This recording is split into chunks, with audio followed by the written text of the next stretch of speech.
네, 안녕하세요. IB 금융기초 네 번째 시간을 강의하게 된 YJ입니다. 네, 오늘은 PF의 종류 및 역사, 좀 약간 특이한 내용을 진행하려고 하고요. 네, 일단 해보겠습니다. 들어주세요. 짠. 예, 뭐 제목이야. PF의 종류 및 역사. 예, 역사 되게 신기하지 않나요? 안 신기해요? 예, 일단 또 가보겠습니다. PF의 정의부터 하고요. 이건 지난 시간에 했던 정의랑 약간 다르게 이제 종류를 좀 말해 보려고 PF를 약간 다르게 정리해 봤습니다. PF는 당연히 프로젝트 파이낸싱의 약자고요. 프로젝트의 파이낸싱이니까 프로젝트란 말 자체는 어떤 차주로부터 분리된 프로젝트. 결국은 파이낸싱은 뭐 대출이나 투자, 그러니까 에쿼티 아니면 뭐 뎃 파이낸싱을 말하는 거죠. 그렇기 때문에 프로젝트 파이낸싱은 어떠한 프로젝트, 뭐 국내 PF의 경우는 민간 투자 사업, BTL, BTO, 발전 사업, 부동산 이런 거를 프로젝트라고 말할 수 있을 것 같고요. 파이낸싱이란 말 자체는 에쿼티, 라이어빌리티 그리고 이 에쿼티, 라이어빌리티에 대한 뭐 간접 투자 이런 부분으로 분리될 수 있어요. 그러면 결국은 PF의 종류는 예를 들어 BTO의 에쿼티, BTO의 라이어빌리티, 석탄 발전의 에쿼티, 석탄 발전의 라이어빌리티, 그리고 뭐 주거시설 개발의 에쿼티 이런 식으로 다양한 분류가 나올 수 있겠죠. 네, 그 분류를 한번 보시겠습니다. 보시면은 지금 뭐 그러니까 프로젝트 파이낸싱 어떠한 프로젝트에 대한 재원 조달은 이런 종류가 뭐 국내 기준입니다. 국내 기준으로는 BTL, BTO와 같은 민간 투자 사업이 있고요. 뭐 석탄, LNG, 신재생 같은 발전 사업 분야가 있고 상업용 부동산 이제 물류, 오피스, 판매, 주거시설에 대한 그런 개발 사업들이 있을 수 있고요. 여기서 좀 정의가 좀 생각보다 이 정의가 명확하지 않습니다. 이거 보시면은 일단 이 제 네모에 쓴 것처럼 시공사, 증권사 주로 증권사나 이런 데서 말하는 PF 난 PF예요. 난 전 PF 담당이에요. PF 요즘 어때요?라고 말하는 그 PF는 주거시설에 대한 PF 개발 사업을 한정돼서 말하는 경우가 많습니다. 예, 그런 좀 한정된 부분을 말하는 경우가 거의 대부분인 것 같고요. 또 은행 내부 정의, 우리나라 은행은 이런 식으로 정리를 하더라고요. 뭐 프로젝트 금융, 수익 창출형 부동산, 고위험 상업용 부동산 금융, 이게 뭔가 은행 쪽 분류인 것 같은데, 그러니까 우리가 말하는 그러니까 주거시설 개발은 고위험 상업용 부동산 금융인 거고, 은행 내부 분류상 PF 프로젝트 금융은 실제로 민간 투자 사업이나 발전 사업에 대한 그러한 프로젝트에 대한 파이낸싱을 PF라고 또 말을 합니다. 그러고요. 또 보면은 이건 좀 다르지만 SOC라는 단어도 추가로 범위가 좀 사람마다 달라요. 어떤 사람은 SOC라 그러면은 저희 지금 민간 투자 사업, BTL, BTO와 같은 사회 간접 자본에 대한 민간 투자법 그 법에서 정의된 그러한 투자 범위만을 SOC라고 말하는 사람도 있고요. 또 어떤 사람은 발전도 어쨌거나 발전 전기 공급이 인프라스트럭처니까 SOC지 않을까? 그럼 발전도 SOC잖아 라고 생각하고서 민간 투자 사업이랑 발전 사업을 합쳐서 SOC라고 말하는 사람도 있습니다. 뭐 누가 법으로 정의해 준 게 아니라 뭐 이렇게 이게 무조건 SOC예요, 이게 PF예요, 누가 정의를 따르 뭐 그렇게 안 쓰면 큰일 나요, 이렇게 아니잖아요. 그러다 보니까 사람마다 정의가 다르기 때문에 상대방이랑 대화하면서 이 사람이 지금 PF를 주거시설 개발을 말하는 건가? 아니면 정말 근원적인 프로젝트 앤 파이낸싱 전체를 말하는 건가? 생각을 해보셔야 될 것 같고요. SOC에 대해서도 민간투자사업 국내법상 물론 BTL, BTO만 말하나 아니면 실제 그냥 인프라스트럭처를 다 퉁쳐서 SOC라고 말하는 것인가 이런 생각을 하고서 말해야 서로 뭐 틀린 생각을 하고 틀리게 말하는 그런 경우를 줄일 수 있을 것 같습니다. 그래서 좀 명확하게 하는 차라리 시작할 때부터 명확하게 하는 게 제일 좋고요. 네, 그리고 다음 페이지. 국내 PF의 역사입니다. 역사. 예, 제가 역시 그 라떼는 말이야 할 수 있는 40대이기 때문에 이런 역사라는 이런 챕터를 넣을 수 있게 됐고요. 예, 흐뭇합니다. 예, 네, 역사를 말할 수 있다니. 예, 역사를 넣게 된 이유는 지난번 3번 강의할 때 제 아는 지인분께서 3번 강의 내용은 아니고 그거에 제가 또 링크 걸어놓은 제 과거 글을 보면서 아마 거기서 PF인데 PF라는 걸 제가 주로 대형 시공사들의 뭐 보증성, 신용 보강성을 근거로 한 대출이라는 말을 했었어요. 그래서 저한테 아니 왜 그게 무슨 PF냐?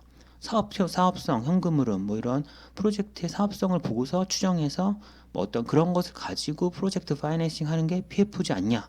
왜 그 시공사의 신용 보강을 통한 걸 PF라고 정의했냐라고 물어보셨는데요. 그거는 사실 그 글 자체가 제가 2014년도에 쓴 글이어서 그 전까지는 제 생각에는 국내 PF는 이 PF라는 단어의 정의, 프로젝트에 대한 파이낸싱을 하지 않고 그냥 시공사가 책임을 지고 시공사가 책임을 주는 프로젝트에 대출을 해주는 사실은 시공사에 대출해 주는데 덤으로 담보도 있는 뭐 이런 느낌의 PF였던 것 같고요. 최근에 이제 2020년 최근에 2014년 이후로 가면서 실제 이 PF의 정의에 맞는 그런 PF가 진행된 것 같아서 저희가 쓴 글은 옛날 글이니까 뭐 그런 정의를 한 거고 지금 제 그 지인이 물어본 프로젝트의 어떤 사업성을 근거로 한 파이낸싱이 PF 아닌가요? 하는 게 지금은 정답이 맞습니다. 예, 지금 그렇게 하고 있고요. 그거 얘기하다 보니 역사가 나는데요. 좀 변명일 수도 있지만 보시면은 1997년 IMF 전까지는 시공사가 직접 개발 사업 시행을 자기가 땅을 사서 재원 조달해서 했는데 이 당시에는 사실 뭐 부채 비율 800% 900% 이런 기업들에 대해서도 별로 이렇게 큰 위기의식이 없었어요. 근데 IMF 때 대규모 부도가 나고 도산이 나면서 부채 비율이라는 게 중요하구나, 관리해야겠다는 걸 알게 되고 뭐 크레딧 레이팅도 그거에 따라 달라지기 때문에 시공사들이 직접 할 수가 없게 됐어요. 그렇기 때문에 시행사를 만들어서 시행사가 개발 사업을 주도적으로 하게 되는데 하지만 실질적인 그런 신용 보강은 시공사가 다 해주는, 어쨌거나 그래도 대출은 시행사를 통해서 빌리니까 시공사의 그 재무제표에는 부채 비율이 높아지지 않는, 사실상은 책임은 다지지만 리스크는 거의 똑같지만 뭐 그냥 좀 북밸류 재무제표 상의 부채를 줄일 수 있는 방식으로 시행사 조그마한 시행사를 통해서 이런 명의를 시행사 명의를 뭐 SPC를 만들던 통해서 명의를 좀 돌려서 책임은 유사하게 지지만 부채 비율을 낮출 수 있는 그런 방식으로 갔었고요. 2008년 금융위기 때 저희 나라 주택이 한번 급폭락을 했었죠. 한 30%? 정확히 모르겠어요. 와장창 떨어진 적이 있어요. 그걸 겪으신 분이 있으실 텐데 그때 폭락하면서 당연히 채무 인수 이런 뭐 연대 보증을 다 했던 시공사들이 모든 주택이 다 무너져 버리니까 당연히 견딜 수가 없었죠. 그래서 그때 엄청나게 많은 워크아웃, 뭐 부도 이런 일이 일어났었고요. 그러면서 이제 사람들이 느낀 거는, 이제 투자자들이 느낀 거는 이거 그때 트리플 B 마이너스급 이상 다 했었는데 한번 와장창 날아가니까 트리플 B급은 다 날아가는구나. 이거 A급도 위험하구나. 약간 그런 공감대가 좀 있어서 이때부터는 A등급 이상의 신용등급 높은 시공사 위주 신용 보강을 통한 시행을 개발을 했었어요. 근데 이때는 특히 AA 마이너 4총사 그 당시 아마 현대건설, 삼성물산, GS건설, 포스코건설 이렇게 네 개가 AA 마이너 4총사인데요. 걔네들 거는 되게 잘 됐고, 그리고 A등급인 A뿔일 거야 아마 대우건설이랑, 그 당시 대우건설이죠.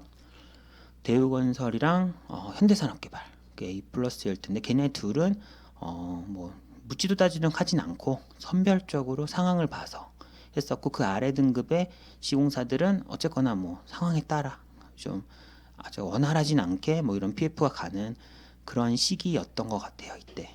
근데 이제 문제는 그 이후에 역시 시공사 안 좋았고, 그런 시공사들이 사실상 책임을 지고 있는데 그냥 재무제표만 안 나오기 때문에 계속 이제 회계 기준이 바뀌었던가 이랬을 거예요. 옛날에는 채무인수가 뭐 재무제표 안 잡히면은 우발채무라는 개념이 점점 확대돼서 채무인수 잡히고, 그럼 시공사가 채무인수했을 때 부채비율을 잡혀버리면 이 분리하는 게 의미가 없어지잖아요. 그러니까 뭐 조건부 채무인수로 또 이제 그 재무제표 안 잡히게 한 칸 낮추고, 근데 또 조건부 채무인수도 재무제표에 나중에 또 우발채무로 잡히게 되니까 이번엔 작은 보충으로 바꾸고 뭐 이런 식으로 점점 공시를 피해가려고 뭔가 행위를 하다 보니까 시공사의 그 신용 보강이 점점 약해졌어요. 결국은 뭐 작은 보충하다 이제 현재의 뭐 책임 준공, 실제 시공사는 준공이 뭐 메인 업무잖아요. 그 책임 준공 뭐 더 약한 경우도 있지만 책임 준공 수준까지 시공사 신용 보강이 내려갔고요. 그러니까 시공사가 모든 책임진 시공사가 모든 책임보다는 준공에 대한 책임만을 지다 보니까 그럼 또 비는 부분을 이 사이 시점에 결국은 뭐 신탁사, 증권사 등 어쨌든 시공사 외에 누군가가 신용 보강을 해주는 구조가 됐고요.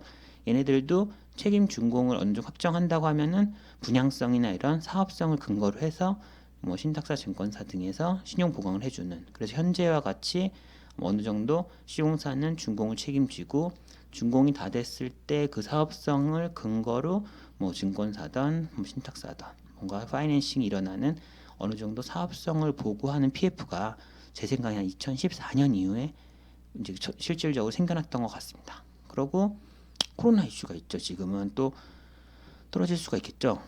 그때는 어떻게 될까요? 저도 모르겠습니다.